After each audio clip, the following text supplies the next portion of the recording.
Permisi Bu. Iya, silahkan Bu. Ada yang bisa dibantu? Ini Bu, anak saya umurnya 14 bulan. Hmm. Namanya Anita Bu. Iya. Ini dia mengalami peradangan berwarna merah Bu di sekitar popok. Iya. Sama terdapat bercak putih di mukosa mulut. Bayi juga sering rewel karena tidak nyaman dalam kondisi ini Bu. Gimana ya Bu? Oke, baik Ibu. Sebelumnya, perkenalkan nama saya Bidan Yuli. Saya bidan yang bertugas pada hari ini ya Bu ya. Jadi, dari keluhan-keluhan tadi, saya akan memberikan beberapa edukasi ya Bu ya. Tapi sebelumnya kita lakukan pemeriksaan dulu kepada anaknya ya Bu. Baik Ibu, jadi dari hasil pemeriksaan semuanya normal ya Bu ya. Anaknya nggak ada demam, nadi dan juga pernapasannya semuanya normal ya Bu. Keluhan ini terjadinya sudah berapa hari Ibu? 7 hari Bu. Sudah 7 harian ya Bu ya. Heeh. Ibu, jadi ada beberapa KIE atau edukasi tentang keluhan yang dialami oleh anak ibu, yaitu seperti peradangan di daerah dekat popok ya Bu ya, terus ada bercak juga putih di mulut. Baik, yang pertama yaitu adanya bercak putih di mulut ya Bu ya, dan bayinya rewel karena nggak nyaman dengan kondisi itu. Baik, yang pertama yaitu adanya pendidikan kesehatan tentang oral thrush. Baik Ibu, jadi oral thrush sendiri adalah kandidiasis selaput lendir mulut yang biasanya terjadi di mukosa dan juga lidah. Kadang-kadang pelatung, gusi, serta lantai mulut. Di mana gejala oral thrush ini seperti yang dirasakan oleh bayi Ibu, yaitu adanya bercak putih pada mulut, seperti bekas susu yang sulit dihilangkan. Terus kadang-kadang bayi menolak untuk minum dan menyusu.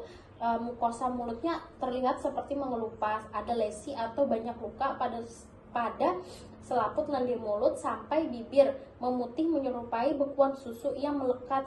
Jika dihilangkan akan berdarah. Gejalanya kronis, maka terjadi lesi atau berbenjol kecil menyerang sejak bayi sampai anak-anak yang berlangsung lama sehingga beberapa tahun akan menyerang kulit anak. Gejala yang muncul lainnya adalah seperti demam meninggi hingga sampai 40 derajat Celcius, terus tak mau makan atau tak mau minum susu, bahkan gelisah terus-menerus ya Bu ya. Banyak bayi yang mengeluarkan air liur lebih dari biasanya, secara psikis dia akan rewel.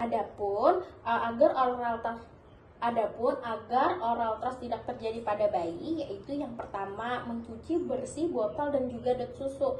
Setelah itu diseduh dengan air mendidih atau direbus ya Bu ya. Lalu jangan berikan dot kepong karena dapat menyebabkan oral thrush dan juga mempengaruhi bentuk rahang anaknya ya Bu ya. Jika bayi menetek atau menyusui ibunya, sebaiknya bersihkan puting susu ibu terlebih dahulu. Terus adanya sisa-sisa dalam mulut bayi setelah minum juga menjadi penyebab oral thrush ya Bu ya. Jadi setelah selesai minum, berikan 1-2 sendok air hangat matang untuk membilas sisa-sisa susu yang ada pada mulut tersebut. Bagaimana sih cara merawat bayi yang sudah terlanjur mengalami oral thrush? Yaitu yang pertama, kita cuci tangan dulu sebelum melakukan tindakan. Setelah itu membersihkan jari-jari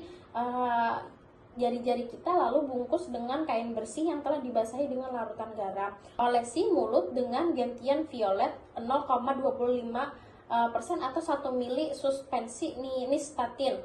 Lalu membuang kain sehabis dipakai. Apabila oral thrush-nya lebih parah daripada sebelumnya, seperti mukosa kelihatan putih bertambah dan bertambah bercak, segera konsulkan ke dokter ya Bu ya. Terus terjadi peradangan pada daerah popok. Nah, itu bisa disebut dengan diaperas. Diaperas sendiri atau ruam popok adalah peradangan pada kulit yang terjadi pada area popok. Ruam biasanya dialami oleh bayi yang berusia 4-15 bulan.